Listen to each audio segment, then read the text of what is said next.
तो कल हम लोग बात कर रहे थे कि कोई भी कंप्यूटिंग डिवाइस यूज करते हो, पहले तो ये जान लेना जो भी इलेक्ट्रॉनिक डिवाइसेस हैं वो सारी की सारी क्या है, कंप्यूटर ही है। कोई कंप्यूटर छोटा है, कोई कंप्यूटर बड़ा है, अंतर इतना ही है, इससे ज्यादा नहीं। तुम्हारा जो कैलकुलेटर तुमको दिखता है वो भी छोटा सा, वो भी क्या है, एक कंप्यूटर ही है। ठीक है। अब किसी भी कंप्यूटर में दो चीजें होती हैं। एक होता है क्या, हार्डवेयर, जिसके पार्ट तुम जानते हो, जैसे तुम्हारा क्या है, जैसे हार्ड डिस्क या मेमोरी जिसको बोलते हो उसको बोलते हैं वैसे क्या, रोम, रीड ओनली मेमोरी। ठीक है। एक चीज आपके सिस्टम में होती है क्या, रैम, प्लस हाँ रैंडम एक्सेस मेमोरी, वो है रीड ओनली मेमोरी, ये है रैंडम एक्सेस मेमोरी। प्लस इसके बाद होता है क्या, सीपीयू, फिर क्या होता है, मदर बोर्ड है, फिर क्या होता है, कीबोर्ड, ठीक है, माउस, ठीक है, डिस्प्ले। ये जितनी चीजें हैं ये सारी की सारी किस में आती हैं, हार्डवेयर। ठीक है।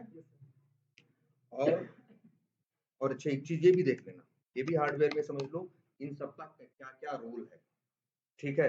अब जैसे रोल की बात करें तो जो रीड ओनली मेमोरी, रोम जिसे बोलते हैं, जिसे हम लोग नॉर्मल लैंग्वेज में मेमोरी बोल देते हैं, सिर्फ अकेले जो मेमोरी बोलते हैं, ये क्या है, स्टोरेज के लिए। स्टोरेज के लिए मतलब जो तुम जैसे मोबाइल में फोटो खींचते हो, सब कुछ करते हो, या फिर ये सब कुछ कहाँ स्टोर होता है, रोम के अंदर। जैसे तुम्हारे सिस्टम में तुम्हारी हजारों फोटोज हैं, वो सब कहाँ है तुम्हारे, अगर मोबाइल की बात करें या लैपटॉप की बात करें तो रोम में पड़ी होगी। जब तुम किसी फोटो को ओपन करते हो तब वो रोम से उठ के कहाँ आती है, रैम में, और फिर तुमको वो दिखाई देती है। एकदम सेम याद रख लेना, कंप्यूटर को एकदम ह्यूमन माइंड की तरह कॉपी किया गया है, जिस तरह से हम काम करते हैं, क्योंकि हमने अपने लिए तो बनाया है। तो इसीलिए हमने क्या किया, अपनी एक कॉपी बनाई। हमने क्या बनाई है, एक अपनी कॉपी बनाई।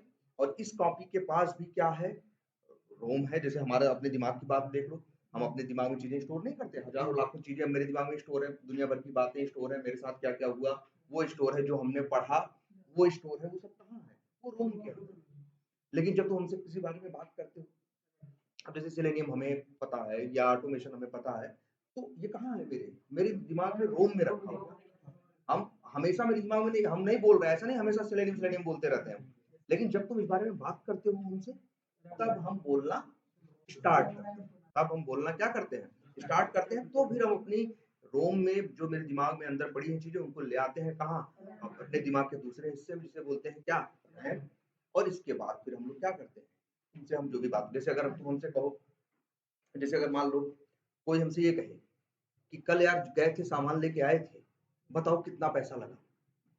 मान लो हम घर का सामान ले आए हो, घर वाले ने हमसे पूछा सुबह आज कि भाई कितना पैसा, जो पैसा लेके गए थे कितना सामान लगा। तो मेरी यादों में है, मेरे रोम में ये पड़ा है दिमाग के कि 100 रुपए का दूध खरीदे थे, 100 रुपए का आटा खरीदे थे, 200 रुपए की चीनी खरीदे थे, ये चीजें हैं। तो वहां से हम ले आएंगे, और ले आने के बाद अपने दिमाग में जो रैम है वहां उनको जोड़ेंगे, 100 100 200 बताएंगे, भैया कितना हुआ, 40, है ना। तो इसी तरह से हमारा दिमाग काम करता है, रोम है, रैम है, और प्लस रोम और रैम को मैनेज करने के लिए जो है वो कौन है, सीपीयू। सीपीयू का ही काम है कि रोम में से चीजें ले आना, रैम में रखना, और बुरा भाग उससे करवाना। ये तीन चीजों की जरूरत हमें भी पड़ती है। यही तीन चीज मेरे दिमाग में भी तीन हिस्से हैं, और वही तीन हिस्से किसके पास है, कंप्यूटर के पास है। कंप्यूटर के पास कुछ अलग नहीं है। पहले तो ये दिमाग में रखो। लेकिन एक चीज ये, जैसे अगर हम तुमसे कहें कि भाई, हमसे कोई कहे कि कल गए थे जो शादी का सारा सामान खरीद के लाए, बताओ कितना पैसा हुआ, तो अब मेरे लिए मुश्किल है, क्योंकि उतनी चीजें अपनी हम याद, सारी चीजें अपनी यादों में रख भी नहीं सकते।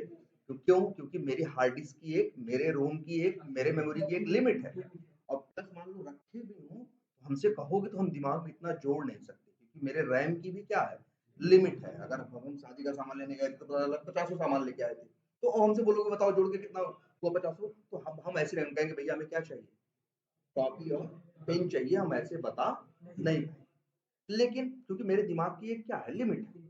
लेकिन कंप्यूटर में यही चीज है, रोम और रैम बड़ी आसानी से बढ़ाई जा सकती है। भाई 2 GB की रैम है, 4 GB और चाहिए, गए 1000 रुपए फेंके, तुमको मिल गया। लेकिन तुम्हारा अपना दिमाग नहीं बढ़ा सकते ना, तुम ऐसे तो नहीं कर सकते, जाओ 100 रुपए दो डॉक्टर को, 1000 10,000 रुपए में दिमाग रैम बढ़ा दो। तो वो डॉक्टर नहीं कर सकता, क्योंकि हमारी क्या है, लिमिटेशन थी। उसी लिमिटेशन से पार करने के लिए तो हम लोगों ने क्या बनाया, कंप्यूटर बनाया।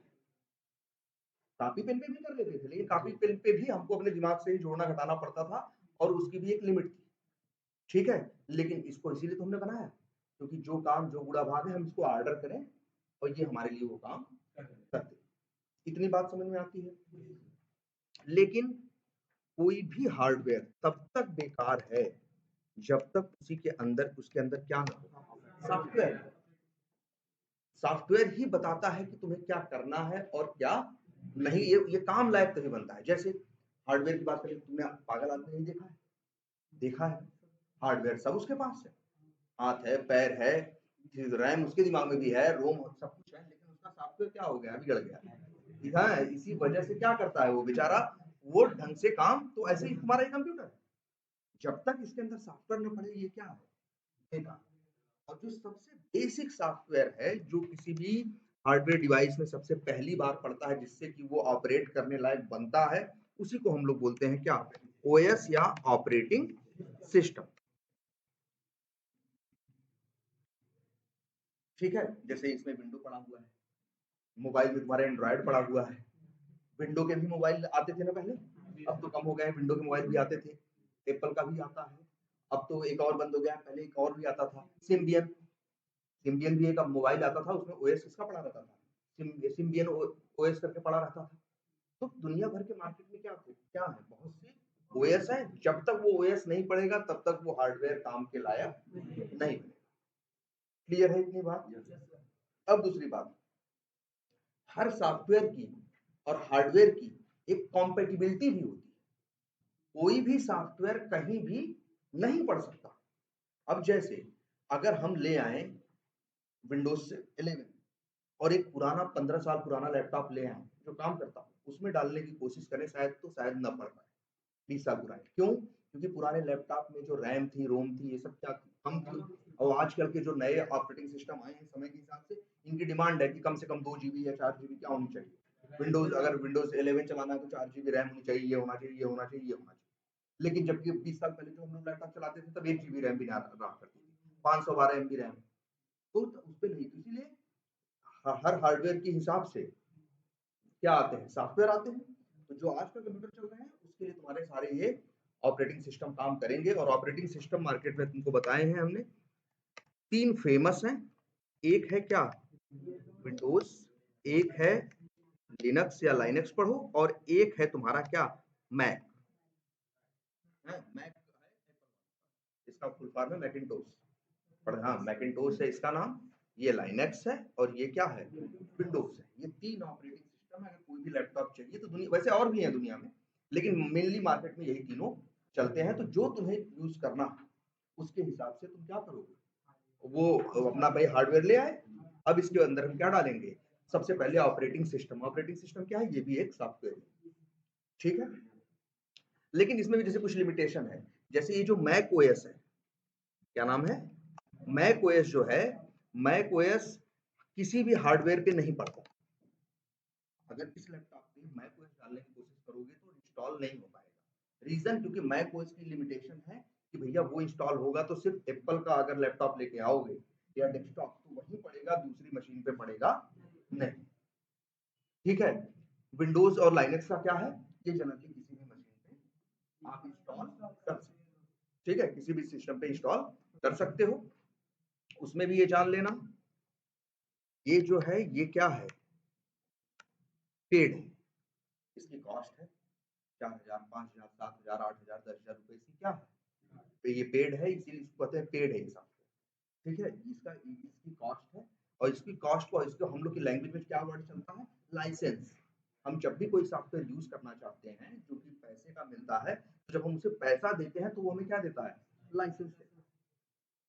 और इसके बाद मेरे पास लाइसेंस है तो हम उसको फिर उस सॉफ्टवेयर को चलाते हैं। लेकिन दुनिया में एक और बात जानते हो क्या होती है, पायरेसी। पायरेसी का मतलब किसी सॉफ्टवेयर की बिना लाइसेंस फीस चुकाए और उसको फ्री में यूज करना, उसी को क्या बोलते हैं, पायरेसी। जैसे फिल्म के वाले कहते हैं कि आप फिल्म टाकीज में देखने के बजाय, फिल्म रिलीज हुई, आप 2 दिन बाद नेट से डाउनलोड करके देखने लगो या सीडी से देखने लगो, तो उसी को क्या बोलते हैं, पायरेसी। कि आप नकली कॉपी देख रहे हो। वैसे ही यहाँ की अगर एक सॉफ्टवेयर की जो तुम्हारे पास है, अगर नहीं है, तो एक तरह से वो क्या है, उसको बोलेंगे पायरेटेड है, वो इल्लीगल है। वो क्या है, इल्लीगल है। दुनिया में इसके लिए भी कानून बने हुए हैं कि भई आप ये नहीं कर सकते, लेकिन कंपनियां जानते हुए भी आंख पे पट्टी बांधे रहती है। रीजन ये है कि अगर दुनिया यूज नहीं करेगी, अगर दुनिया यूज नहीं करेगी तो दुनिया मेरे सॉफ्टवेयर को जानेगी नहीं, और जब जानेगी नहीं तो दुनिया में आगे उसकी कोई डिमांड ही नहीं होगी। क्योंकि तुम्हें लगता होगा ना कि सब पायरेटेड यूज कर रहे हैं, लेकिन हम लोग पायरेटेड यूज करते हैं, कंपनी पायरेटेड यूज नहीं करती। मेरी कंपनी जितने भी जिस कंपनी में हम काम करते हैं, कोई भी कंपनी में तुम काम करोगे, वो जितने भी सॉफ्टवेयर यूज करेगी सबका लाइसेंस पे खरीदेगी, सबके लिए पे करेंगे। अगर एक कंपनी में मान के चलो 100 बंदे हैं और विंडोज 11 की कीमत 5,000 रुपए है, तो 100 बंदों के लिए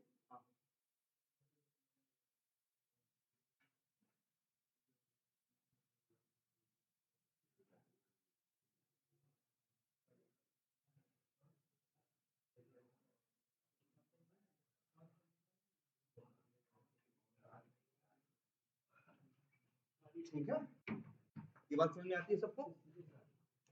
तो भाई ये क्या है, पेड है, इनका हम लोग पायरेसी से लेते हैं, लेकिन कंपनियां कभी भी ऐसा नहीं करती। कंपनियां करी ये तो जो बिजनेस चल रहा है, जो माइक्रोसॉफ्ट जो एक टाइम दुनिया की सबसे बड़ी क्या थी, कंपनी थी, सबसे ज्यादा पैसे वाला अमीर आदमी, कई साल तक 20 साल तक कौन रहा, बिल गेट्स रहा। बिल गेट्स ही तो ओनर है माइक्रोसॉफ्ट का, और माइक्रोसॉफ्ट का ही प्रोडक्ट है क्या, विंडोज। माइक्रोसॉफ्ट का ही सॉफ्टवेयर है, ऑपरेटिंग सिस्टम है, जिसका नाम क्या है, विंडोज।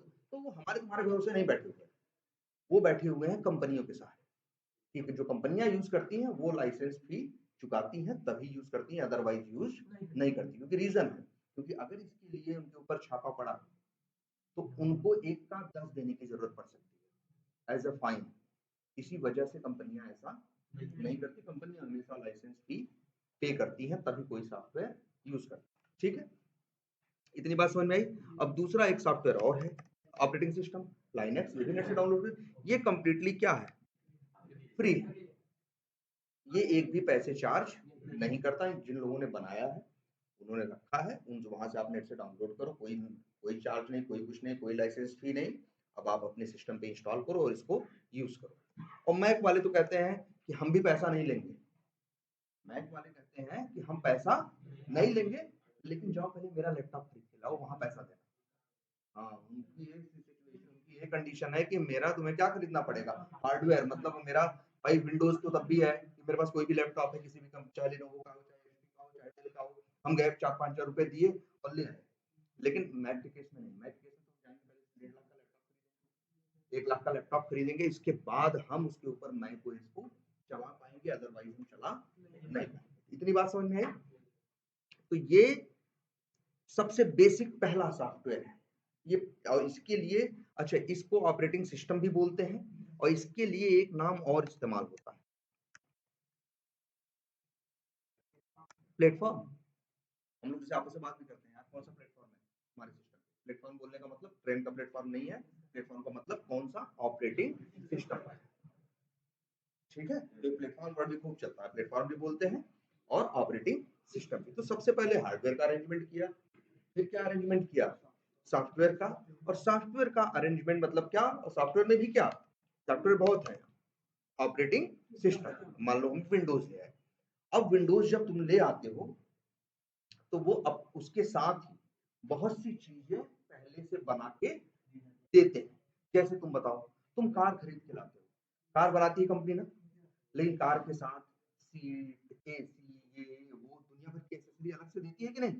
उसको लगता है नहीं देंगे तो फिर क्या मतलब होगा, तो साथ में कुछ चीजें अलग से लगा के देती है। तो वैसे ही समझ लो ऑपरेटिंग सिस्टम जो है, ऑपरेटिंग सिस्टम के अंदर पहले से ही बहुत से देखो ध्यान समझना, ऑपरेटिंग सिस्टम खुद एक सॉफ्टवेयर है, और उसके अंदर पहले से ही कुछ सॉफ्टवेयर इंस्टॉल्ड रहते हैं।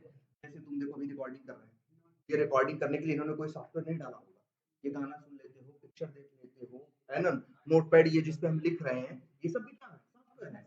लेकिन ये लोग ऑपरेटिंग के सिस्टम के साथ ही बना के शुरू शुरू में देते हैं। जैसे कार ही है, सब कुछ देते हैं कि नहीं देते हैं। अब लेकिन तुम्हारा मन और अलग करता है, नहीं हमको आगे ये लगवाना है, हमको ऐसा लगवा देना है, हमें ये कराना है, वो कराना है, इस तरह की अगर हम डिमांड करेंगे तो हमें क्या करना पड़ता है, मार्केट में जाना पड़ता है, अलग से पैसा देना पड़ता है और लेना पड़ता है। वैसे ही हेलो हमारे क्लास में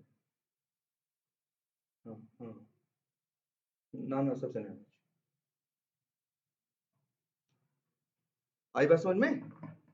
तो ये पहले हमने डाल लिया, बहुत सी चीजें हमें लगी लगाई मिल गई, जैसे हम कार खरीद के लाए हमें बहुत सी चीजें उसमें लगी लगाई मिल गई, वैसे ही ऑपरेटिंग सिस्टम है। अब इसके बाद हम इसी ऑपरेटिंग सिस्टम के ऊपर अपनी जरूरत के हिसाब से दूसरे सॉफ्टवेयर भी डालते हैं। जैसे जो लोग लैपटॉप यूज किए हो कभी, या लैपटॉप यूज करते हो, बहुत सी ऐसी पिक्चरें होती हैं, क्योंकि जब तुम अपना लैपटॉप डाउन वो करते हो, तो सारे ऑपरेटिंग सिस्टम डालते हो इस लैपटॉप पे विंडोज का, तो इसके साथ तुमको पिक्चर देखने के लिए विंडोज मीडिया प्लेयर मिलता है, उस पर पिक्चर देख लेते हो।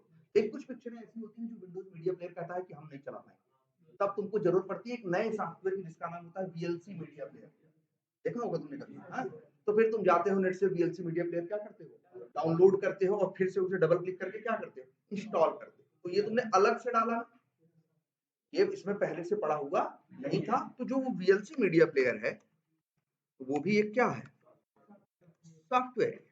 और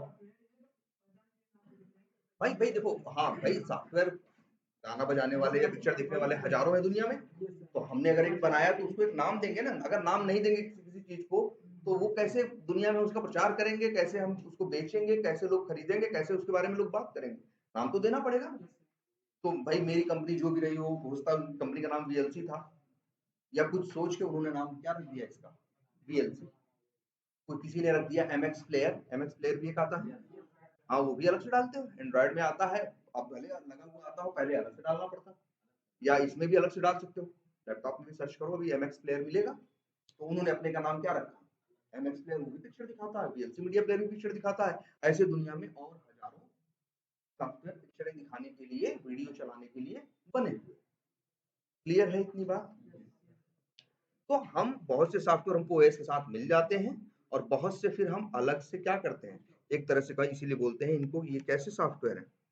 हाँ, बिल्कुल, ये कैसे हैं, एडिशनल सॉफ्टवेयर, मतलब अलग से डाला ना, ठीक है।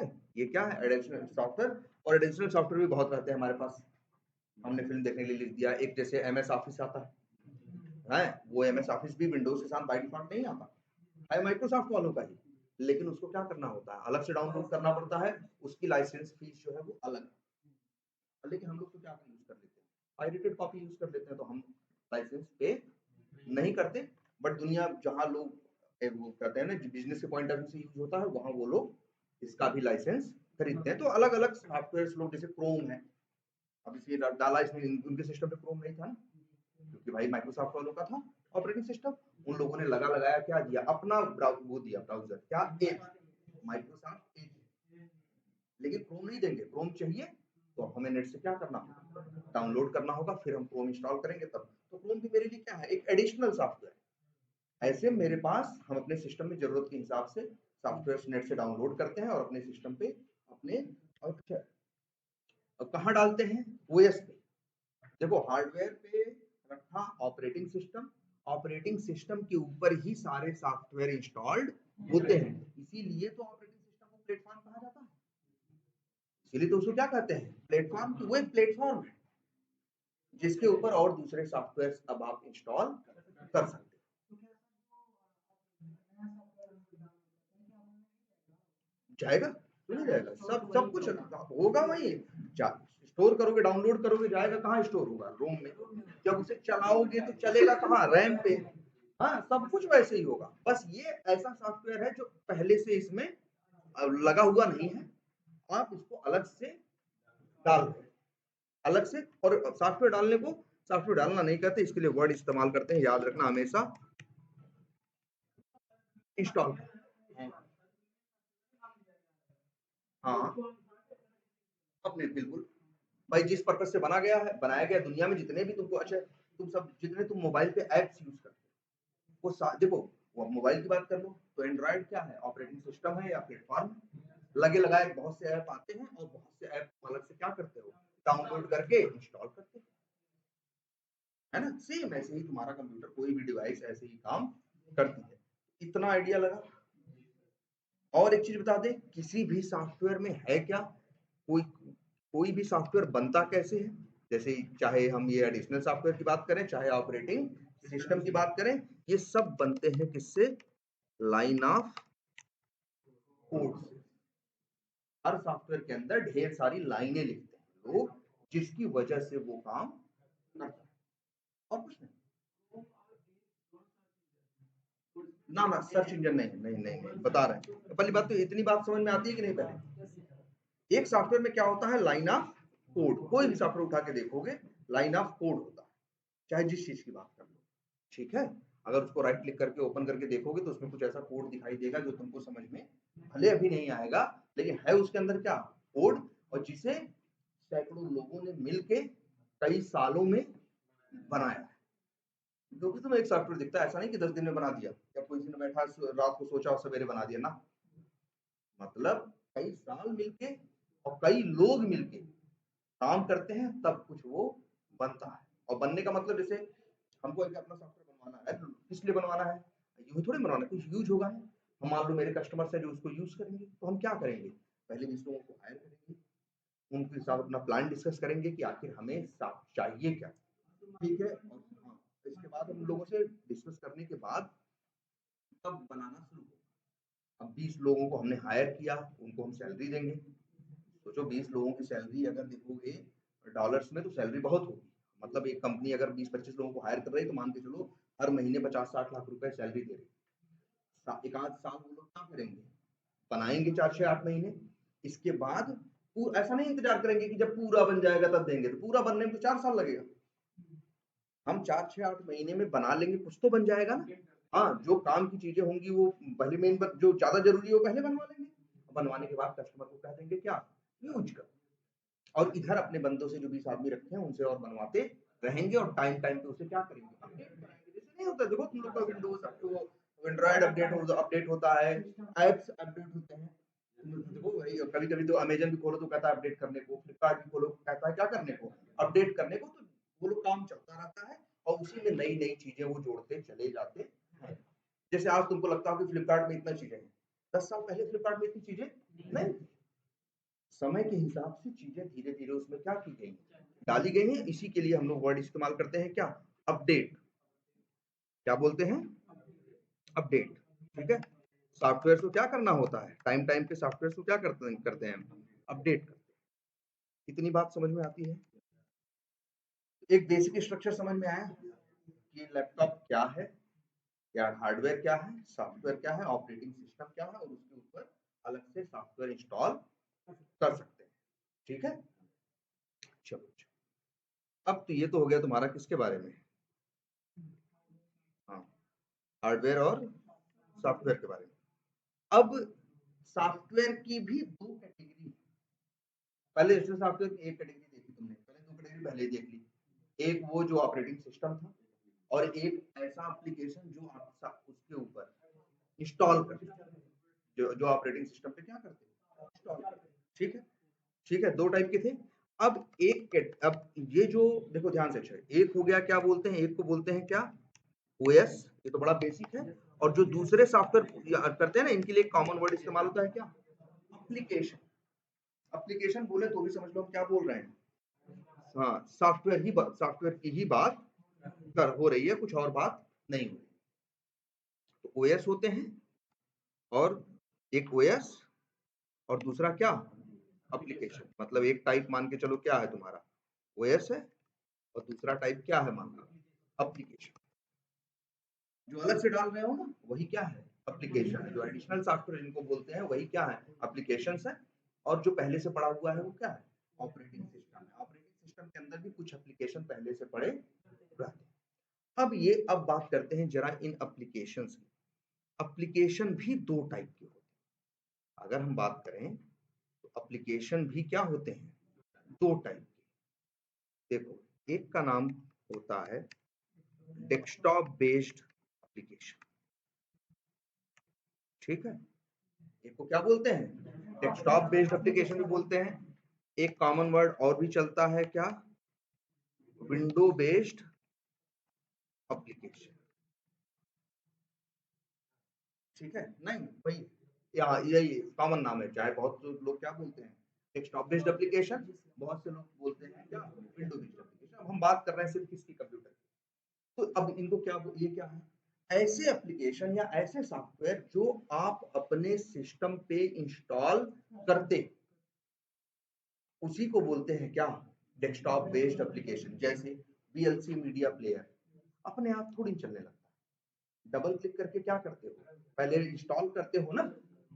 अगर हम तुमसे बात करें जैसे क्रोम है, गूगल क्रोम जो है अपने आप थोड़ी इसमें है, इसमें नहीं है ना, हमको गूगल क्रोम क्या करना पड़ता है, नेट से डाउनलोड करके और इसको सिस्टम पे इंस्टॉल करना पड़ता है। ठीक है, इसी के लिए एक और भी नाम इस्तेमाल होता है,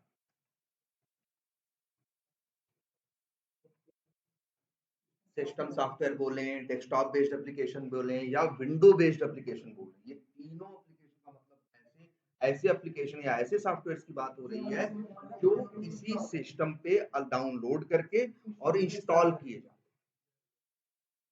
ठीक है, इनको बोलते हैं क्या, desktop based application, window based application या सिस्टम। ये क्लियर है आपको? बहुत एग्जांपल है, जैसे वीएलसी मीडिया प्लेयर है, जैसे रिकॉर्डिंग के लिए हम कोई अलग से यूज करते हैं पावर सॉफ्ट, वो भी अलग से है। एमएस ऑफिस की बात करें, ये सब जितने भी हैं ये सब क्या है, डेस्कटॉप बेस्ड एप्लीकेशन कहे जाते हैं। क्यों? क्योंकि इनको डेस्कटॉप पे चलाया जाता है। और देखो एग्जांपल लिख देते हैं, जैसे क्या, वीएलसी है ना, एमएस ऑफिस और हाँ फोटोशॉप, हाँ लोकेशन ऐप, मतलब दुनिया भर के 72 ऐसे हैं जो अलग से तुम अपने सिस्टम पे इंस्टॉल करते हो, तो इन्हीं को बोलते हैं क्या, डेस्कटॉप बेस्ड एप्लीकेशन।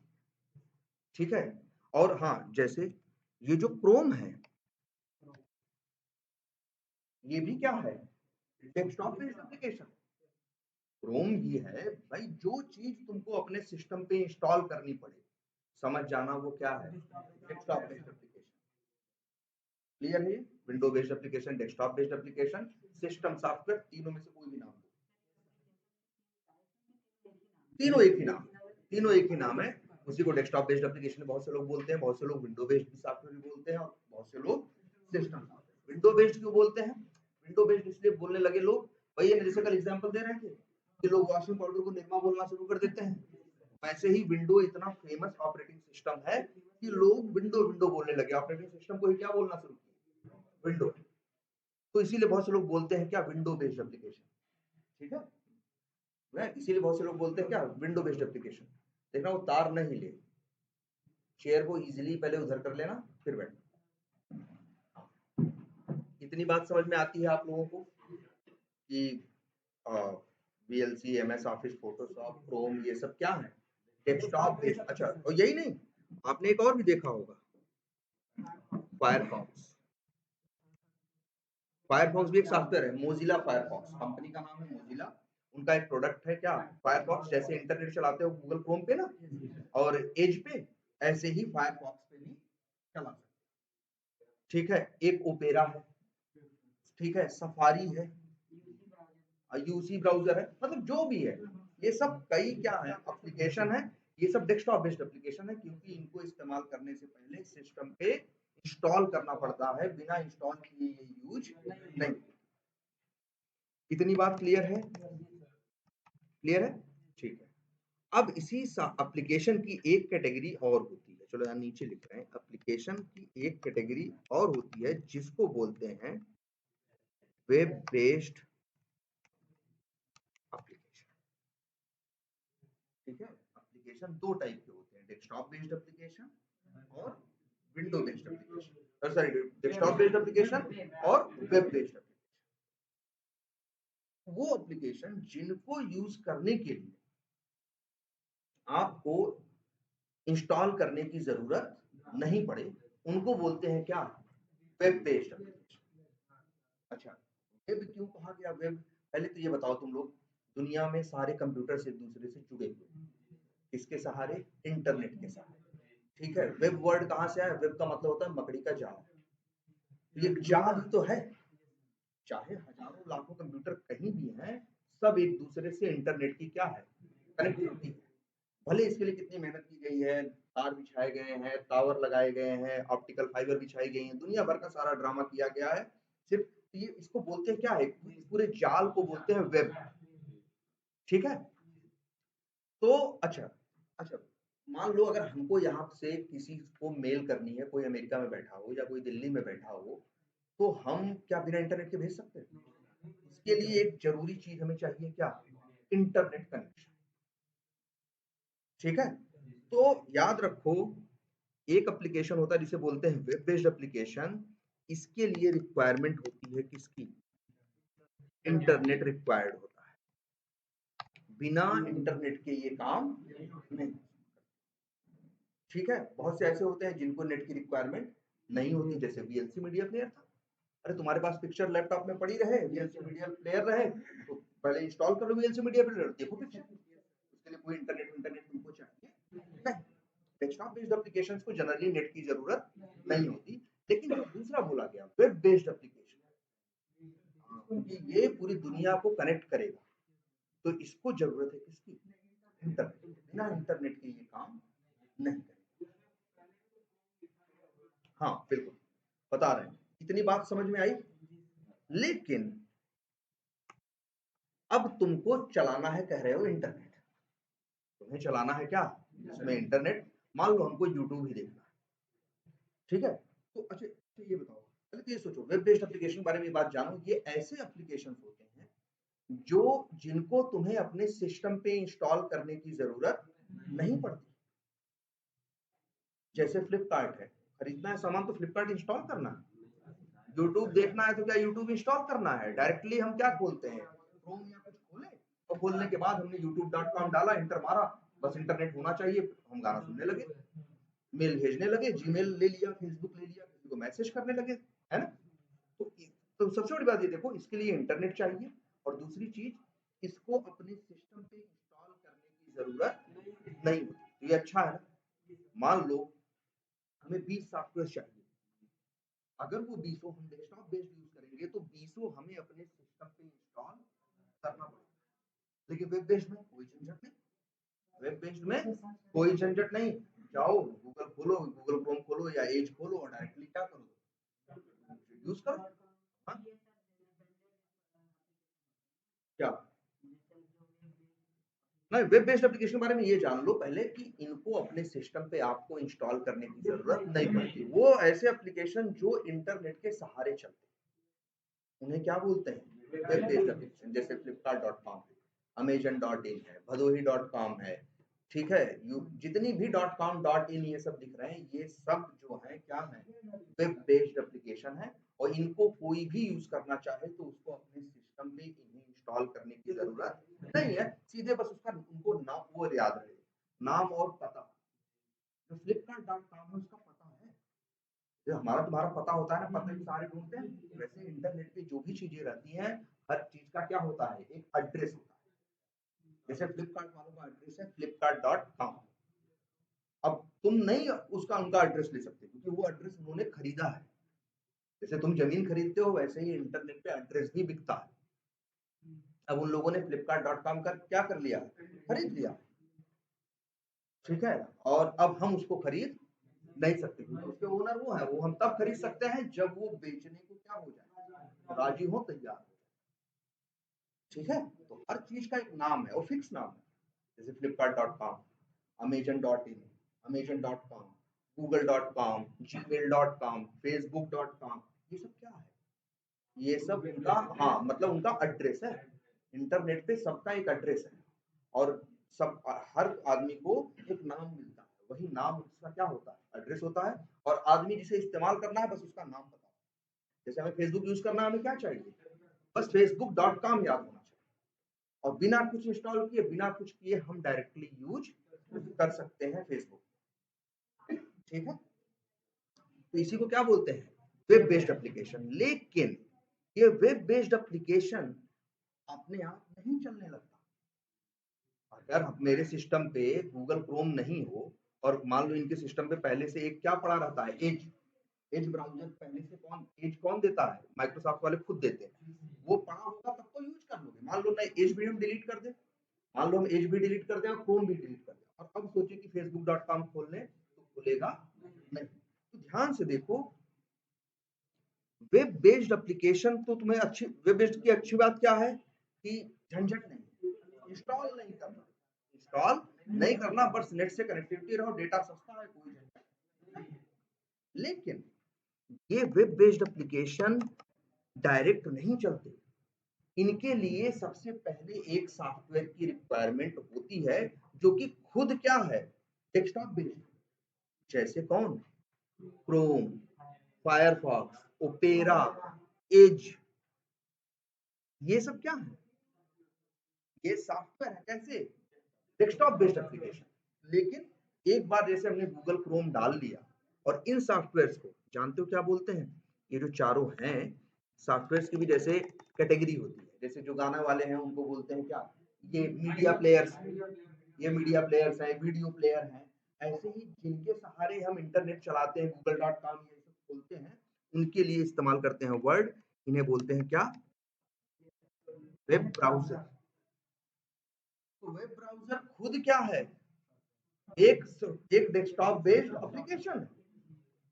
लेकिन अब वेब ब्राउजर के सहारे हम किसी वेब बेस्ड एप्लीकेशन को यूज कर सकते हैं। जैसे देखो, हमारे पास गूगल क्रोम है, और गूगल क्रोम पे हम खोलना चाहें flipkart.com, तो हाँ खुल जाएगा।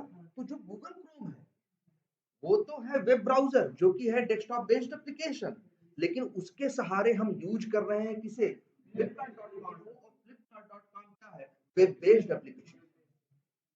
तो कोई भी वेब बेस्ड एप्लीकेशन चलाने के लिए तुम्हारे सिस्टम पे एक सॉफ्टवेयर होना चाहिए जिसे बोलते हैं वेब ब्राउजर। नाम ब्राउज करने का मतलब एक्सप्लोर करना, एक्सप्लोर करना या ढूंढना जानना, ये सब होता है। तो इसीलिए इसका नाम रखा क्या क्या, वेब ब्राउजर। इसके सहारे ही तुम इंटरनेट पे वेब को, पूरी वेब की दुनिया को ब्राउज कर सकते हो, एक्सप्लोर कर सकते हो। इसीलिए क्या बोलते हैं इस कैटेगरी के सॉफ्टवेयर को, वेब, वो सॉरी, वेब ब्राउजर। तो ये बात समझ में आई, डेस्कटॉप बेस्ड एप्लीकेशन आपको पता चल गया, वेब बेस्ड एप्लीकेशन पता चल गया। एक टाइम, हाँ, लेकिन अब लेकिन देखो, लेकिन एक क्या नुकसान है, मान लो यहाँ 20 लोग बैठे, सबको चाहिए, सबको पिक्चर देखनी है, तो 20 के 20 लोगों को इंस्टॉल करना पड़ेगा। लेकिन एक यूट्यूब है, 20 के 20 लोग देख लो, क्या पूरी दुनिया देख रही है, कोई इंस्टॉल नहीं करना पड़ रहा है, सीधे बस youtube.com डाला, इंटर मारा, और गाना चलने लगा, पिक्चर चलने लगी, है ना। तो जो चीज वेब ब्राउजर के सहारे तुम चला रहे हो वो वेब बेस्ड एप्लीकेशन, और वेब ब्राउजर खुद में क्या है, एक डेस्कटॉप बेस्ड एप्लीकेशन, क्योंकि एक बार तो इंस्टॉल करते हो, जैसे 20 लोगों को इंटरनेट चलाना है तो 20 लोगों को अपने सिस्टम पे क्रोम डालना पड़ेगा। लेकिन अब इस क्रोम के सहारे दुनिया में हजारों, लाखों, करोड़ों वेब बेस्ड एप्लीकेशन हैं, जिसका भी पता तुम्हें याद है उसका नाम डालो, सर्च मारो, और नहीं तो फिर क्या है, गूगल एक सर्च इंजन है, google.com, है ना। google.com खुद एक वेब बेस्ड एप्लीकेशन है। बस वो एप्लीकेशन एक ऐसा है जो दुनिया भर की जितनी चीजें दुनिया भर में इंटरनेट पे पड़ी हैं उनको ढूंढ के वो तो ले आता है तुम्हारे। जैसे तुम्हें मान लो हमें इंडिया में शॉपिंग करनी है, हमें नहीं पता है ज्यादा, google.com पे गए, हमने बस इतना सर्च मारा कि शॉपिंग एप्लीकेशन, फट से आ जाएगा तुरंत, अमेजन, फ्लिपकार्ट, स्नैपडील, मिंत्रा, सब आने लगेंगे लाइन से, सर्च में आ जाएंगे, हम जिस पे भी क्लिक करेंगे अंदर पहुंचेंगे और अपना जो सामान खरीदेंगे, और फिर क्या करेंगे, जो करना करेंगे। ठीक है, तो ये बात समझ में आई, डेस्कटॉप बेस्ड एप्लीकेशन और वेब बेस्ड एप्लीकेशन।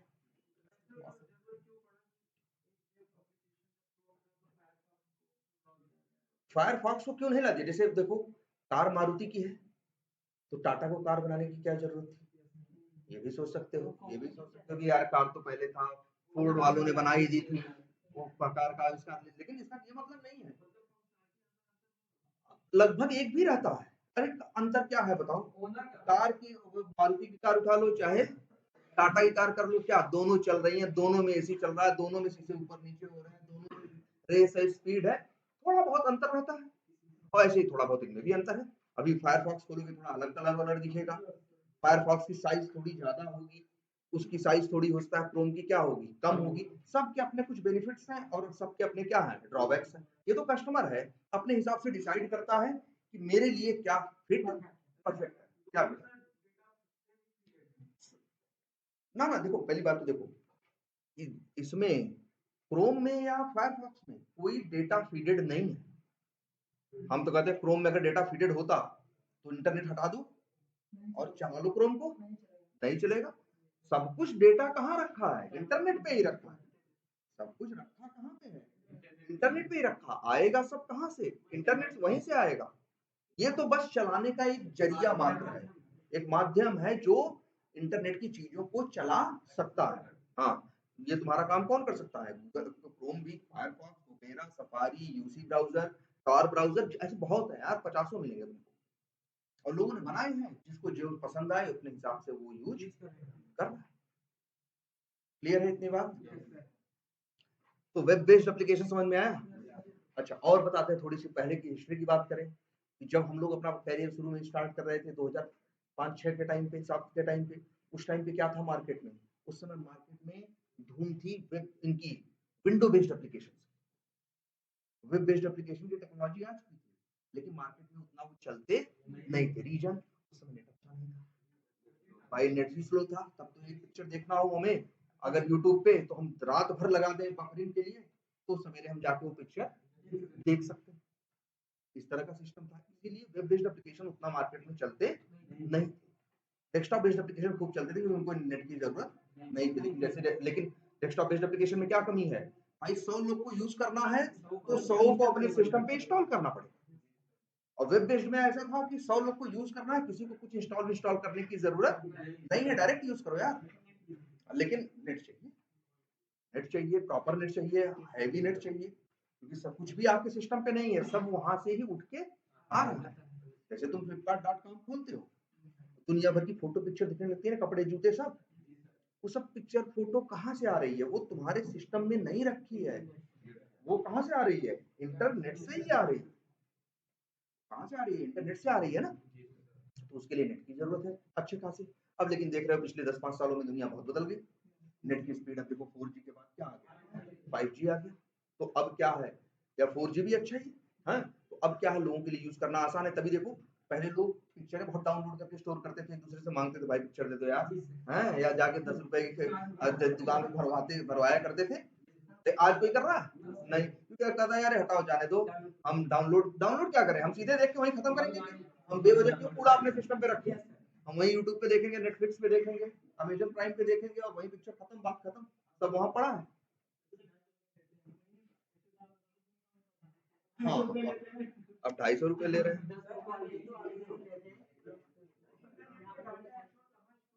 हाँ, चलो इतनी बात समझ में आए कि नहीं भाई? वेब बेस्ड एप्लीकेशन समझ में आए? ऐसे एप्लीकेशन जिन्हें यूज करने के लिए किसी खास इंस्टॉलेशन की जरूरत नहीं है, बस एक चीज चाहिए, वेब ब्राउजर। आपके पास वेब ब्राउजर किसी भी कंपनी का पड़ा हो, आप इंटरनेट चलाओ, यूज करो, चाहे जीमेल खोलो, चाहे फेसबुक खोलो, चाहे जो खोलो।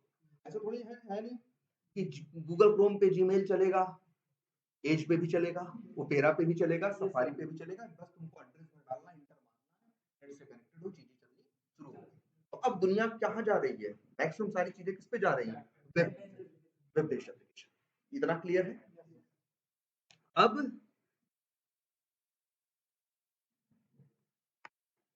अब बात करते हैं कि ये वेब बेस्ड एप्लीकेशंस काम कैसे करते हैं,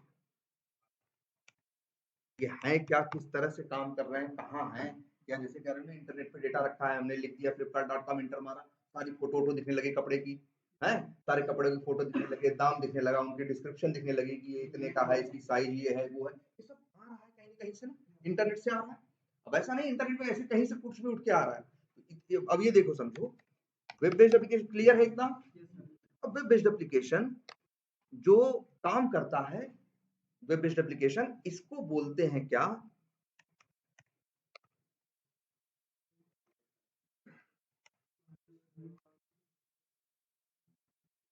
आर्किटेक्चर। स्पेलिंग गलत हो गई है क्या? Client server architecture. बहुत ऐसा मत सोचना, बहुत कठिन वर्ड है, आर्किटेक्चर आ गया है तो कुछ ऐसा नहीं है। मेन है, जो वेब बेस्ड एप्लीकेशन जिस सिद्धांत पे बना हुआ है, उसे बोलते हैं क्या? Client server.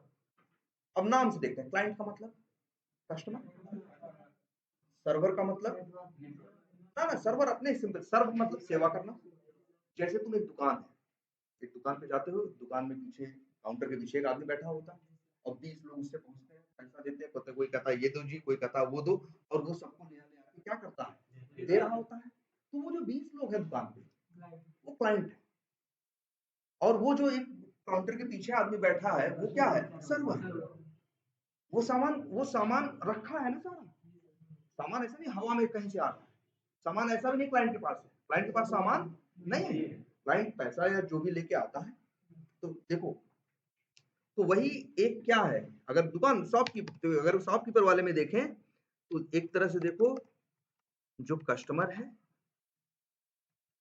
वही क्या है, तुम्हारा क्लाइंट है, और जो अगर दुकान के एग्जाम्पल को देखो, जो शॉपकीपर है वही क्या है। अच्छा, दुकानदार क्या दे सकता है, जो उसके पास है, जो नहीं है तो वो तो नहीं दे पाएगा ना। वैसे ही भाई तुम फ्लिपकार्ट से क्या मांग सकते हो, जो फ्लिपकार्ट बेच रहा हो। अब फ्लिपकार्ट से कहो नहीं भैया हमें कार खरीदनी है, तो कहेगा भैया फ्लिपकार्ट के भैया हम कार में डील करते ही नहीं, तो तुम कार बार सर्च करोगे तो नहीं पाओगे, भाई लिख देगा कि भैया ये चीज हमारे यहाँ उपलब्ध नहीं है। ऐसी दुकान पे नहीं होता। तो जो सिंपल एक दुकान तुमको दिखती है वो भी फॉलो करती है क्लाइंट सर्वर आर्किटेक्चर। अच्छा, कस्टमर क्या कहता है, करता है दुकान पे जाके मांगता है, तो एक हाँ डिमांड करता है, तो इसी के लिए एक वर्ड आता है क्या, रिक्वेस्ट। कस्टमर क्या करता है, क्लाइंट क्या करता है, रिक्वेस्ट करता है कि भैया हमें ये दे दो, कहता है कि नहीं। और जो सर्वर पे जो वो है सारी दुकानदार है वो क्या करता है, हाँ रिस्पॉन्स देता है। रिस्पॉन्स दो तरह के हो सकते हैं, या तो सामान दे देगा रिस्पॉन्स में, या तो मना कर देगा भैया मेरे पास ये सामान नहीं है। लेकिन खेल क्या है, रिक्वेस्ट और रिस्पॉन्स, क्लाइंट और सर्वर का।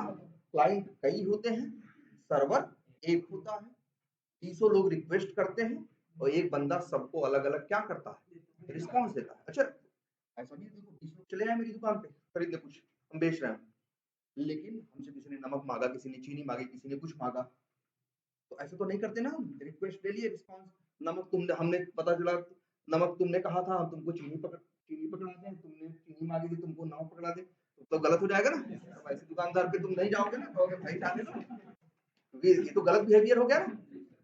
एक तो हाँ भाई, कभी कभी अगर ये अक्सर होने लगे तब, अक्सर ऐसे होने लगे तब भाई, तो होती है ना देखो स्ट्रक्चर देखो कि लोग क्या करते हैं, रिक्वेस्ट करते हैं और उसका काम है रिस्पांस देना, और वो भी सही रिस्पांस देना, जिसने जो मांगा है उसको वो देना। क्लियर है ये बात। ऐसे ही अब आ जाओ जरा, आप समझने की कोशिश करते हैं, तो ऐसे ही तुम्हारी दुनिया चलती है इंटरनेट की भी। जैसे अब आप flipkart.com यूज करते हैं ना, तो जान लो सबसे पहली बात, अब दुनिया में तो सब कुछ क्या है, कंप्यूटर ही है, कंप्यूटर की दुनिया में हर चीज क्या है, कंप्यूटर ही है। तो ध्यान से समझना, एक बहुत बड़ा कंप्यूटर फ्लिपकार्ट वालों ने अपने यहाँ रखा है बेंगलुरु में। कितना बड़ा कंप्यूटर, वो कंप्यूटर इतना बड़ा है कि उसको रखने के लिए उन लोगों ने एक आध बीघे जगह ले रखी। अब इतना बड़ा कंप्यूटर बनाना तो मुश्किल है, तो उन्होंने क्या किया है, हजारों कंप्यूटर्स को जोड़ के एक बहुत बड़ा क्या बनाया है, कंप्यूटर।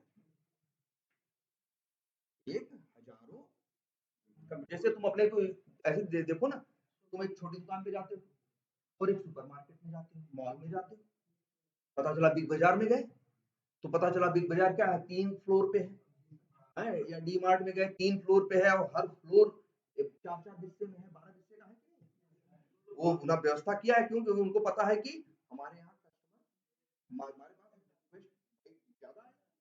ऐसे ही फ्लिपकार्ट वालों ने क्या किया है, ये बहुत बड़ा सा कंप्यूटर अपना रखा है, कहाँ रखा है, बेंगलुरु में।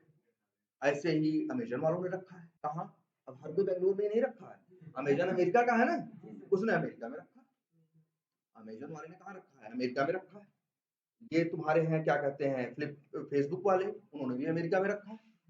ठीक है, अब एक खाता बुक है जो इंडिया वाले यूज करते हैं, उन्होंने अपना कहाँ रखा है, यहाँ रखा है। तो सब लोगों ने अपना क्या बनाया है, एक कंप्यूटर रखा है, और उसी कंप्यूटर को वो लोग क्या बोलते हैं, सर्वर, और ये बहुत बड़ा कंप्यूटर होता है, ठीक है, इसी पे सब कुछ होता है, और इसको 24 घंटे लाइट चाहिए और 24 घंटे इंटरनेट चाहिए। अगर जहां कंप्यूटर रखा है फ्लिपकार्ट का, वो जो सर्वर है मेन है, अगर वहां लाइट कट जाए तो कोई सामान नहीं खरीद पाएगा, है ना। अगर तो इसलिए जहां भी सर्वर रहता है, इतनी बड़ी कंपनी है, उन लोगों के पास बड़ी व्यवस्था होती है, इन्वर्टर भी है, जनरेटर भी है, सब व्यवस्था इतनी करके रखे कि अगर ये गड़बड़ होगा तो वो चलना चाहिए। जैसे इंटरनेट भी उनको चाहिए, 24 घंटे इंटरनेट चाहिए, और 24 घंटे क्या चाहिए, बिजली चाहिए। इंटरनेट भी उन लोगों ने कई लोगों से ले रखा होगा, एयरटेल से भी ले रखा होगा, वोडाफोन से भी ले रखा होगा, बीएसएनएल से भी अपनी भाई उनके पास पैसा है, उन्होंने कई व्यवस्था रखी कि हमारा काम रुकना नहीं चाहिए। तो एक कंप्यूटर कहाँ ना बड़ा सा रखा है उन लोगों ने, उसी कंप्यूटर को बोलते हैं क्या, सर्वर। सर्वर भी खुद क्या है, एक कंप्यूटर ही है बस। सर्वर लोड लेने का मतलब जैसे यही है, जैसे जैसे फ्लिपकार्ट सर्वर है।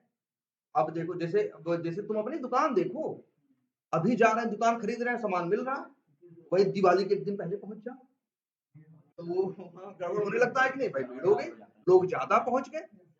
ऐसे जैसे फ्लिपकार्ट में होता है, वैसे खरीद ले रहे हो, लेकिन किसी दिन सेल वेल आती है उनकी, सभी लोग खरीदना चालू करते हो, तो फ्लिपकार्ट भी क्या होना शुरू होता है, स्लो होता है या हैंग होना शुरू हो जाता है।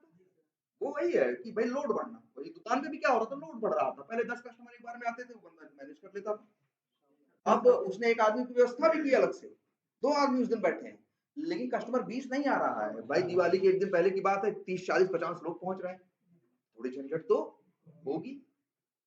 तब भी वो दुकान वाला तैयारी अपने हिसाब से करके रखा है कि भैया झंझट ना हो, लेकिन फिर भी झंझट थोड़ी बहुत होती है। तो वैसे ही यहाँ तो सर्वर क्या है, कंप्यूटर है बस, और कुछ नहीं है, याद रखना।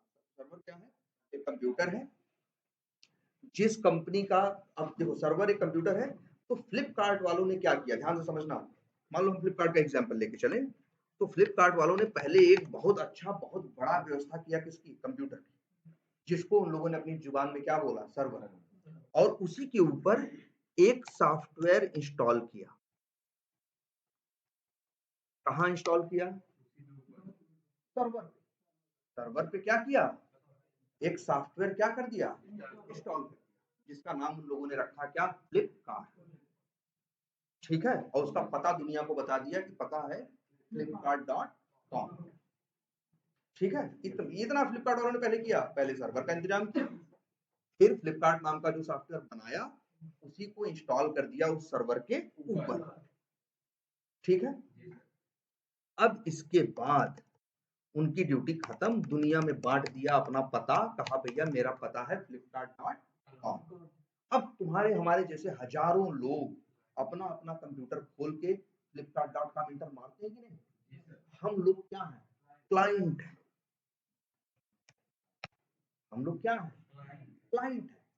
अब देखो फ्लिपकार्ट एक है, लेकिन उसको यूज करने वाले लाखों लोग हैं, वो लाखों लोगों को कहा जाएगा क्लाइंट, और जो लाखों लोगों के कंप्यूटर है उनको कहा जाएगा क्लाइंट कंप्यूटर। और जो फ्लिपकार्ट वालों का कंप्यूटर रखा है बैंगलोर में, उसको क्या कहेंगे, सर्वर कंप्यूटर, या सर्वर सीधा बोलते हैं, और इधर इन लोगों को क्या बोलते हैं, क्या कहें? सर्वर को सेलर, हाँ कह सकते हो, हाँ हाँ हाँ कह सकते हो, हाँ कह सकते हो, सेलर और बायर। लेकिन हम लोग सेलर बायर वर्ड यहाँ पे इस्तेमाल नहीं करते, रीजन रीजन एक ये भी है क्योंकि कंप्यूटर पे हर चीज बिकती ही नहीं ना। अब जीमेल से मेल करते हो तो क्या कुछ पैसा देते हो, इसीलिए यहाँ जो कॉमन वर्ड चला है, लेकिन कुछ ऐसी भी ट्रांजेक्शन होती है जिनमें पैसा लगता है, कुछ ऐसी होती है जिनमें नहीं लगता, इसीलिए इन लोगों ने नाम इस्तेमाल किया क्या, क्लाइंट और सर्वर। इन्होंने कहा एक है सर्वर, और एक नहीं हजारों लाखों है क्या, क्लाइंट, ठीक है। इसीलिए बोलते हैं इंटरनेट इसी पे तो बेस्ड है। जब तुम लिखते हो, अच्छा, और क्लाइंट क्या भेजता है, रिक्वेस्ट, और सर्वर क्या देता है, रिस्पॉन्स,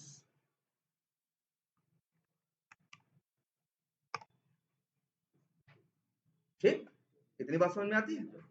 अब देखो काम कैसे करता है इंटरनेट। हम अपने सिस्टम पे, जैसे अगर हम क्लाइंट हैं, हमको फ्लिपकार्ट पे सामान खरीदना है, अपने पहले सिस्टम पे मेरे पास वेब ब्राउजर है तो अच्छी बात है, नहीं है तो वेब ब्राउजर पहली बार क्या करेंगे, एक बार डाल लेंगे।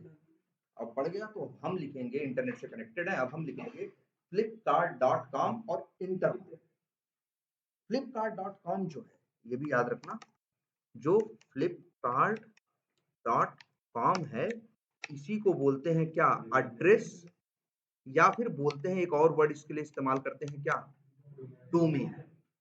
एड्रेस बोलो, डोमेन बोलो, कुछ भी बोलो, flipkart.com क्या है, उसका एड्रेस।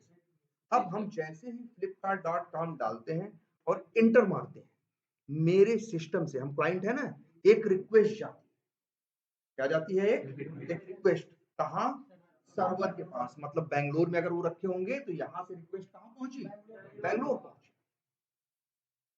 लेकिन जो इंटरनेट की स्पीड है वो है 3 लाख किलोमीटर पर सेकंड, तो इसे यहां से बैंगलोर पहुंचने में टाइम नहीं लगा, सेकंड के 100वें हिस्से के अंदर ही वो मेरी रिक्वेस्ट कहां पहुंच गई, बैंगलोर पहुंच गई, सर्वर के पास, उस कंप्यूटर के पास।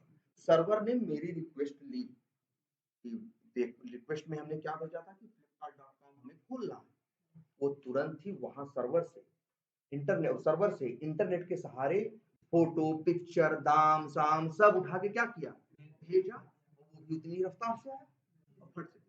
अगर हम अभी बात करें, मान लो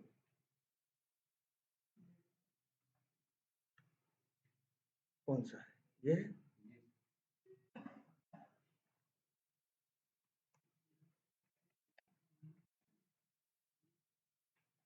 ये देखो,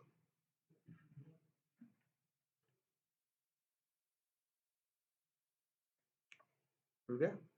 अब यहाँ लिखे हम flipkart.com और बस इंटर मारे, रिक्वेस्ट गई और रिस्पांस आ गया। ये फोटो, पिक्चर, ये आदमी, औरत, कंप्यूटर जो है, कुछ मेरे सिस्टम में नहीं है, सब कहां से आया, सर्वर से। सब आया किसके सहारे, सर्वर के, सर्वर से आया इंटरनेट के सहारे। मेरी रिक्वेस्ट भी गई इंटरनेट के सहारे और रिस्पांस भी आया इंटरनेट के सहारे। बिल्कुल, बिना इंटरनेट ही तो है, बिना उसके कैसे चलाओ, है ना। ये बताओ, ये क्लियर हुई बात कुछ हमने। अच्छा, फिर इसके बाद मेरा मन किया मोबाइल देखने का, ध्यान से देखना, ये मोबाइल लिखा हुआ है ना, हम इसके अब, अच्छा मोबाइल की साइड अंदर वाले मोबाइल दिख रहे हैं हमें, नहीं ना। जैसे ही हमने इस पे क्या किया, क्लिक किया, फिर रिक्वेस्ट गई बैंगलोर, और फिर वहां से क्या आ रहा है, रिस्पांस, और सारे मोबाइल दिखने लगे। अगर एक बार भी इंटरनेट हम क्या कर दें, अभी बंद कर दें, अब अगर इंटरनेट बंद कर दें और फिर कहें हम कि अब इस मोबाइल की इंटरनेट बंद करके इस पे क्लिक करें, तो क्या होगा, जब इंटरनेट ही नहीं तो रिक्वेस्ट नहीं जाएगी, रिक्वेस्ट ही नहीं जाएगी तो रिस्पांस भी नहीं आएगा, और खुद ही अपने आप आ जाएगा क्या है, इंटरनेट नो, क्या कुछ आता है, नो इंटरनेट या इस तरह से करके कुछ error आ जाएगा। हाँ, तो मतलब सारा खेल किसका है, रिक्वेस्ट इंटरनेट का, और सब हो क्या रहा है, सिर्फ दो बातें, रिक्वेस्ट भेजी जा रही है और रिस्पांस आ रहा है, इसके अलावा कुछ भी कंप्यूटर में नया नहीं हो रहा है। वेब बेस्ड एप्लीकेशन का बस यही सिद्धांत है, रिक्वेस्ट और रिस्पांस, रिस्पांस देने वाला एक है, रिक्वेस्ट भेजने वाले हजार। अब वो इतनी क्वालिटी का इतना बड़ा कंप्यूटर है कि हजारों लाखों लोगों की रिक्वेस्ट एक साथ लेता है और सबको सही सही अलग अलग रिस्पांस देता है। जैसे हमने मोबाइल पे क्लिक किया, आपको मोबाइल दिखा, तुम फैशन पे क्लिक करते हो, तुमको फैशन वाले तुम्हें कपड़े दिखते, तो सर्वर इसीलिए इतना बड़ा रहते हैं कि एक साथ वो हजारों लाखों लोगों की रिक्वेस्ट को झेल सके और सबको सही सही रिस्पांस दे सके, ठीक है। और रिक्वेस्ट पे रिस्पांस देना है ना, रिक्वेस्ट पे क्या देना है, रिस्पांस। ये जिम्मेदारी किसकी है, सर्वर की। सर्वर तो कंप्यूटर है, कंप्यूटर क्या सब, उस सर्वर के ऊपर फ्लिपकार्ट नाम का एक सॉफ्टवेयर इंस्टॉल किया गया है कि नहीं किया गया, बोला था ना कि सर्वर पे फ्लिपकार्ट नाम का क्या डाल दिया, एक सॉफ्टवेयर। वही डेवलपर्स ने, कोड करने वालों ने उसी में कोड लिखा है, क्या कोड लिखा है, बस यही कोड लिखा है कि जब रिक्वेस्ट आएगी तो इस रिक्वेस्ट पे क्या रिस्पांस देना है, उसी पहले से डेवलपर ने पहले से कोडिंग कर रखी है और वो कोड क्या कर रहा है, सबकी रिक्वेस्ट लेता है और सबको रिस्पॉन्स देता है। वहां सर्वर ऐसा नहीं कोई आदमी बैठ के चला रहा है, वो कंप्यूटर एक बार कंप्यूटर लगा दिया, उसके ऊपर सर्वर के ऊपर क्या कर दिया, फ्लिपकार्ट इंस्टॉल कर दिया, हट गए। अब तुम लोग भेजो रिक्वेस्ट और वो सबको अलग अलग रिस्पॉन्स देता है। क्लियर है ये बात? तो वेब बेस्ड एप्लीकेशन की सबसे अच्छी खूबी क्या है कि इसको अलग से इंस्टॉल करने की जरूरत नहीं पड़ती। डायरेक्टली तुम इसे क्या कर सकते हो, सिर्फ इंटरनेट से डायरेक्टली इनको यूज कर सकते हो। कोई कंफ्यूजन इसमें? तो ये वेब बेस्ड एप्लीकेशन समझ में आया, सर्वर समझ में आया, और क्लाइंट। सर्वर एक होता है और क्लाइंट मल्टीपल, अनेक होते हैं, मल्टीपल होते हैं, 10, 20, 50, 1000, लाख, 2 लाख, कितने भी कर सकते हो। क्लाइंट को क्या कह सकते हो, यूजर कह सकते हो, क्यों नहीं कह सकते हो, यूजर भी कह सकते हो। लेकिन जो कॉमन टर्मिनोलॉजी चलती है वो क्या चलती है, क्लाइंट और सर्वर। जितने तुम लोग यूज कर रहे हो क्या है, क्लाइंट और सर्वर। क्लियर है इतनी बात? कोई कंफ्यूजन इसमें? अच्छा एक चीज और भी जानो आज से, कंप्यूटर पे जब तुम यूज करते हो, ठीक है, जैसे हम कंप्यूटर, हमने आज रिक्वेस्ट भेजे, रिस्पांस आता है, रिक्वेस्ट किसके पास गई, flipkart.com के पास।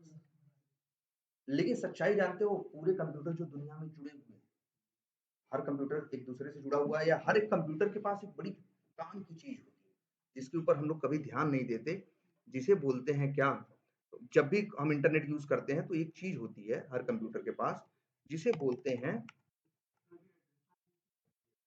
IP address. इस सिस्टम पर आप चाहोगे तो देख सकते हो, इंटरनेट चल रहा है ना, वैसे अभी यहीं डालो, ऐसे लिखो, हाँ बस इसे लिख दो, माई आईपी भी लिख दोगे तो भी आ जाएगा। व्हाट इज माई आईपी करके एक साइट है, वैसे देखो यहीं सामने गूगल दिखा रहा है, कह रहा भैया आपकी आईपी क्या है, ये है।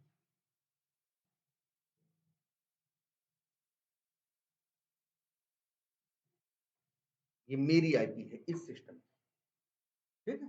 हर सिस्टम की दुनिया में, चाहे सिस्टम छोटा हो और चाहे बड़ा हो, हर सिस्टम के पास एक चीज होती है जिसे बोलते हैं क्या, आईपी।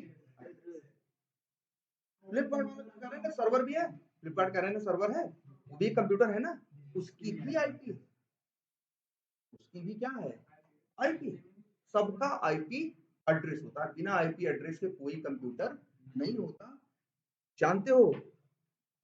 बस फ्लिपकार्ट, अब भाई ये बताओ, तुम चाहो ऐसा नहीं कर सकते थे, वो फ्लिपकार्ट वाले कहते थे अपनी आईपी दे देते, ऐसे नंबर 101.ये.ये.ये तो यही खोलना, इंटर मारना, सामान खरीद लेना, तो खरीद लोगे। लेकिन आदमी खरीदेगा, कहेगा यार ये क्या नंबर दे रहे हैं, इतने नंबर हम कहाँ से क्या करेंगे, याद रखेंगे।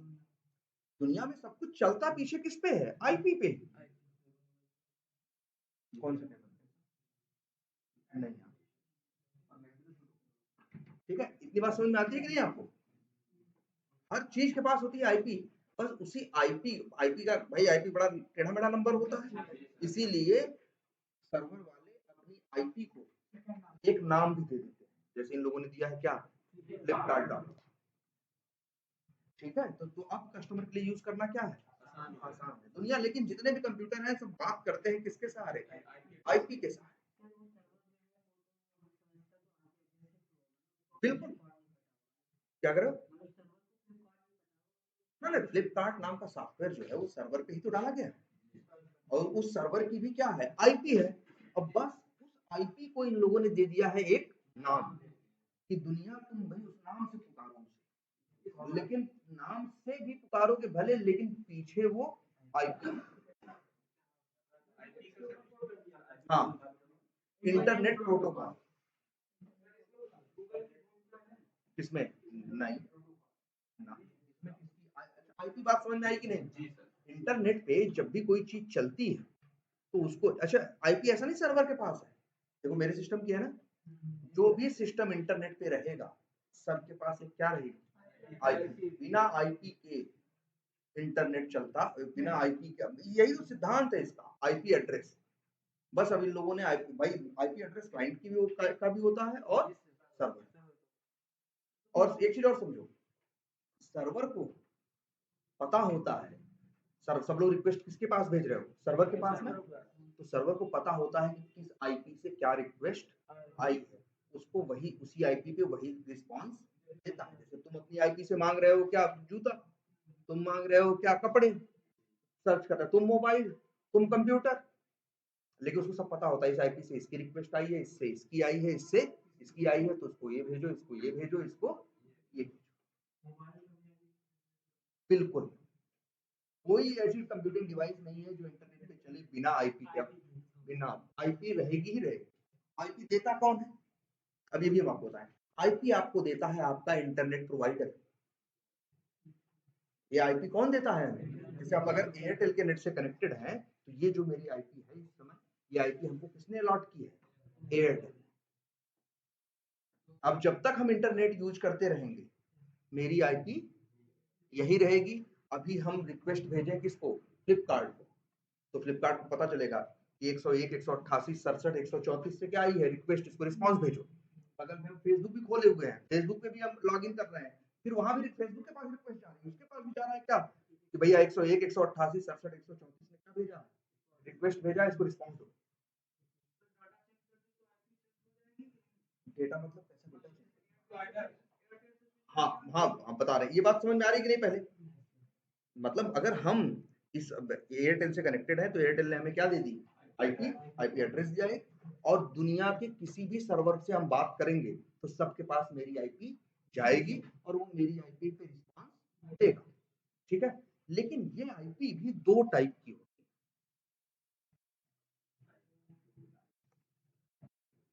Static and dynamic. स्टैटिक मतलब जो स्थिर, जो फिक्स हो वो स्टैटिक बोलते हैं, और जो बदलती हो उसे क्या बोलते हैं? Dynamic IP. तो अभी मेरी पहचान 101 188 67 134 से जितनी बार भी गूगल से पूछेंगे यही बताएगा। लेकिन एक काम करें, हम इंटरनेट को बंद कर दें, ये इससे इंटरनेट से डिस्कनेक्ट कर दें, यहाँ से भी कनेक्टेड है ना वाईफाई से, वाईफाई बंद कर दें, और इसके बाद फिर वाईफाई से कनेक्ट करें तो क्या आईपी बदल जाएगी? नहीं बदलेगी, क्योंकि आईपी तो सिस्टम थोड़ी दे रहा है, आईपी कौन दे रहा है? एयरटेल दे रहा है। लेकिन अगर अभी अपना हम फोन लें, तो दिखाते हैं आप लोगों को, मेरे से कनेक्टेड ना, हम फोन को कर देते हैं किसमें? फ्लाइट मोड में, या फोन कर दें स्विच ऑफ। अब एयरटेल से इसका कनेक्शन क्या हो गया? कट गया। ठीक है, और अब हम फिर से अपना क्या करते हैं, अपना हम नेट फिर से चलाते हैं, और इसके बाद फिर से क्या करते हैं, हाँ नहीं जियो नहीं, एयरटेल की बात कर रहे हैं, एयरटेल की बात कर रहे हैं। अब फिर से एयरटेल से हम फिर से कनेक्ट हो गए। ठीक है, अब लेकिन जरा रिफ्रेश करो माइक, देखो सेम है, सेम है। तो ये हमें थोड़ा देर और वेट करना चाहिए था। अभी मेरे लिए जो आईपी, जैसे जब तुम अपना इंटरनेट, जैसे अभी हम जैसे ही मोबाइल डेटा पहली बार ऑन करते हैं वैसे ही किससे कनेक्ट होते हैं? एयरटेल से ना। जैसे कनेक्ट होते हैं एयरटेल हमें क्या देता है? आईपी देता है, और जब तक हम कनेक्टेड रहते हैं उसी आईपी के सहारे हमसे यूज करते हैं। लेकिन एक बार हम बंद कर दें, एक बार हम क्या कर दें, मोबाइल बंद कर दें, या जैसे फ्लाइट मोड भी किया था कुछ देर बंद किए रहते, तो वो आईपी जो हमको दिया था वापस ले लेता। ना ना बदलेगा, ना ना बदलेगा, वही तो बताना चाह रहे हैं। ये वैसे आ रहा है क्योंकि हम कुछ देर और ऑफ किए होते, ठीक है, या फोन स्विच ऑफ करके ऑन किए होते, तो आईपी क्या आती है, बदल जाती है। क्योंकि आईपी कौन दे रहा है? वो सर्वर ना ना ना एयरटेल दे रहा है, आईपी हमें एयरटेल दे रहा है। एयरटेल से कनेक्टेड जैसे हम नेट पे उसके आए नेटवर्क में, उसने हमको एक आईपी दे दी, और इसके बाद अब हम जो भी यूज करेंगे अब वही आईपी आ रही है। लेकिन अपना फोन स्विच ऑफ करके स्विच ऑन करें कुछ देर बाद, तो वो मेरी आईपी जो उनको दिया था, जब हम कनेक्शन से बाहर होंगे ना, आईपी ले लेगा हमसे, और वही आईपी किसी दूसरे को जरूरत पड़ेगी तो क्या करेगा? दे देगा। बिल्कुल चेंज होता रहता है। कौन सी आईपी? डायनेमिक आईपी, तभी तो नाम है डायनेमिक, जो क्या हो, चेंज हो, जो क्या हो, चेंज हो। हमारी आईपी अगर वही जियो से कनेक्ट हो जाए या एयरटेल से ही, ना एयरटेल को बंद करके दोबारा चला देंगे तब भी मेरी आईपी क्या होगी? चेंज हो। इसीलिए हम लोग को जो आईपी मिलती है वो कैसी आईपी है? Dynamic IP. लेकिन तुम चाहो तो स्टैटिक आईपी ले लो, एयरटेल से कहो कि हमें स्टैटिक चाहिए आईपी चाहिए तो एयरटेल पहले कहेगा हमें 400 रुपया और दो। हाँ तब 600 रुपया दे मांगेगा तुमसे कि भैया महीने भर की फीस है स्टैटिक आईपी लेने की 600 रुपया। अब 600 रुपया हमको अलग से क्या करो, तुम हर महीने पे किया करो, तुम्हारी आईपी क्या रहेगी, फिक्स रहेगी। चाहे तुम इंटरनेट 2 दिन बाद खोलो, चाहे 4 दिन बाद खोलो, चाहे एयरप्लेन मोड में जाओ, चाहे स्विच ऑफ करो, मैटर नहीं करता, तुम उसके लिए पे कर। तो स्टैटिक आईपी फ्री में नहीं मिलती, स्टैटिक आईपी के लिए आपको खर्चा करना पड़ेगा।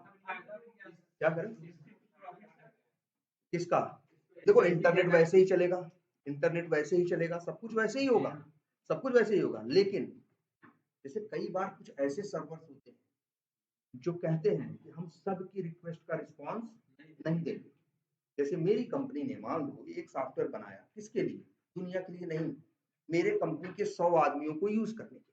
अब वो चाहता है दुनिया वाला उसे यूज ना कर पाए, मेरी कंपनी ने कहा सबको हम स्टैटिक आईपी दे रहे हैं, तुम ही लोग यूज करना।